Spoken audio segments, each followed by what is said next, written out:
Hi everyone, we are going to learn about how to construct a square root spiral. How to do it? Let's see. Take a point, let's say O. Okay, now draw a line of unit length. Unit length means let's say 1 meter or 1 centimeter. Okay, and give it a name, let's say P1. Now we have line OP1. Draw a perpendicular to this line OP1, and this perpendicular also will be of unit length. Okay, this will also be of unit length. Now join, give it a name P2 and join this line like this. I know that though it is not like a straight line, just assume it is straight line. Now we have line OP2. Again, draw a perpendicular or this line OP2 of unit length. So let's say it is like this. This is also of unit 1 and give it a name, let's say P3. Join this. We have this line now OP3. Again, draw a perpendicular of unit length. Give it a name P4. This is also of unit length. Join OP4.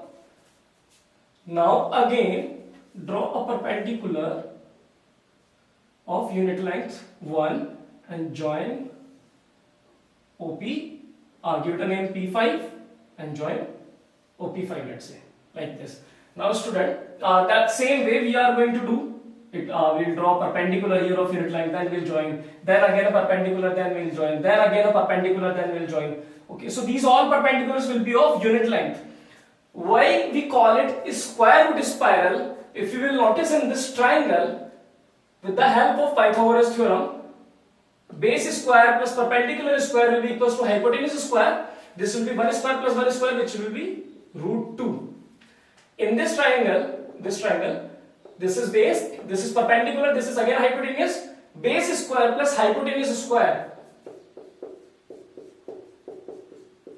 it is again this is, let's say, hypotenuse square, which we have OP3. So when we will take the square root of it, we will get root 3, right? So this will be root 3. The same way, when you will take this triangle, root 3 square plus root 1 square will give us root 4. This line OP4, and this will be again root 5, and the same way root 6, root 7, root 8, root 9, root 10, and the same way. So we can draw at the last, let's say of n side, then we can draw at the last OPN and OP and minus 1 as well. And we are getting this line as well, P1, P2, P2, P3, P3, P4, P4, P5. So at the end we can draw Pn minus 1, Pn.